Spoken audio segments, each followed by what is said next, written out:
In this video, you're going to find out how I made croissants with and without oven in 5 easy steps. Welcome back to my channel. Now here is my flour. I am using 2.5 cup of flour. I am using half teaspoon of instant yeast. I am not using active dry yeast. Since I'm using instant yeast, I'm going to add it directly to my flour. Half teaspoon of salt, 2 tablespoons of sugar. I'm going to mix all my dry ingredients together and go on now to add 1.5 cup of semi-skimmed milk. If you do not have milk, do not worry, you can go on and use water. I will advise you use warm water because it will help your dough to proof faster. I'm going to go on now to add 70 grams of melted butter. You can decide to add your butter before adding your water or your milk, or you can add it after. But bear in mind, if you add it after adding your milk, your dough will come out softer and your croissants will come out more fluffy. So whichever pattern you want to take yours to, it is fine.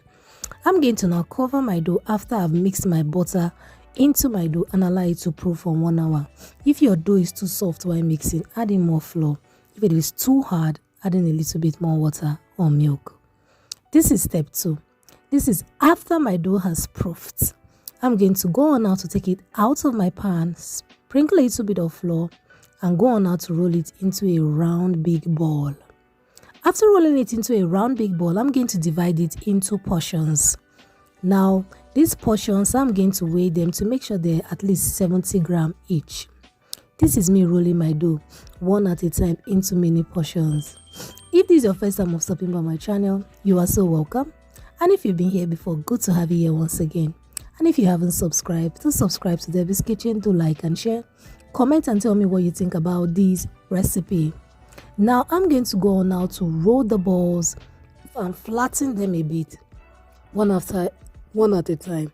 I'm going to spread melted butter again into my flattened dough until I cover the surface all the way through.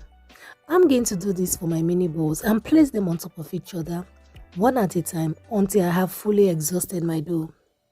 Now, this part is very important, and to me it is fun. Anybody can do this, even a child. The last part of the dough, I'm going to place it facing downwards so that it will be easy for me to roll.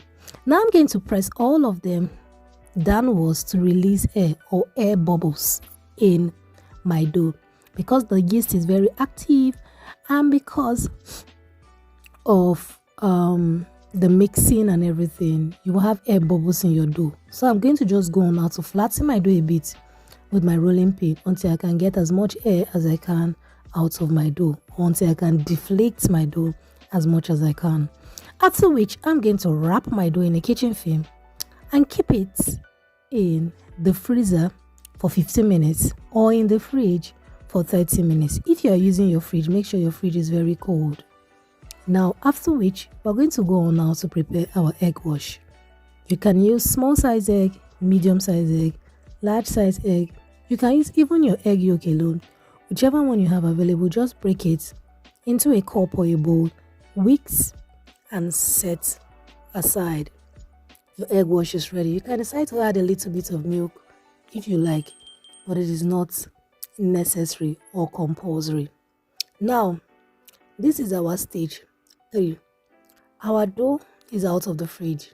I'm going to now go on now to roll it into a rectangular dough. Now you have 2 choices.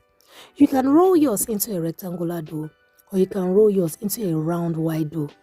I have a croissant recipe on my channel whereby I rolled mine into a round wide dough. But for this recipe, we are rolling ours into a rectangular dough. You can check that recipe to find out how you can use that other method. So I'm going to keep rolling and sprinkling a little bit of flour, not so much flour, just a little bit at a time on my surface. This will help my dough to stretch or spread out easily without shrinking back. So I'm going to go on now to roll it horizontally and vertically until I have a reasonable looking rectangular dough. I'm going to trim the edges that are not smooth to get a neatly cut rectangular dough. Have you watched till this point? Are you having thumbs up this video? Do thumbs up this video. Tell me what you think. It will help YouTube to push this video to more viewers and help Debbie's Kitchen to grow. So you can see the way I'm cutting from one end to another.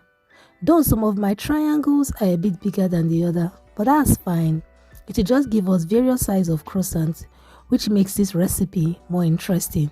So just take your time and cut your triangular dough whichever way you would like it.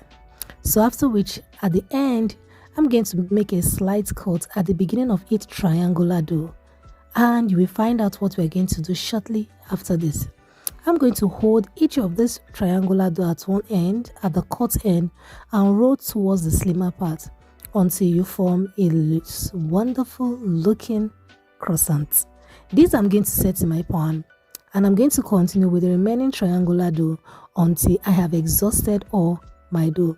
I love the larger dough because they give me bigger croissants, which will help me to fold my croissants in and make it look like store-bought croissant. Don't you think so? So now my croissant is ready, or my croissants are ready. I'm going to brush with our egg wash.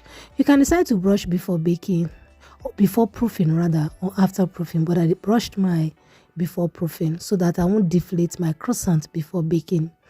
This is after 30 minutes or 20 minutes of allowing it to proof.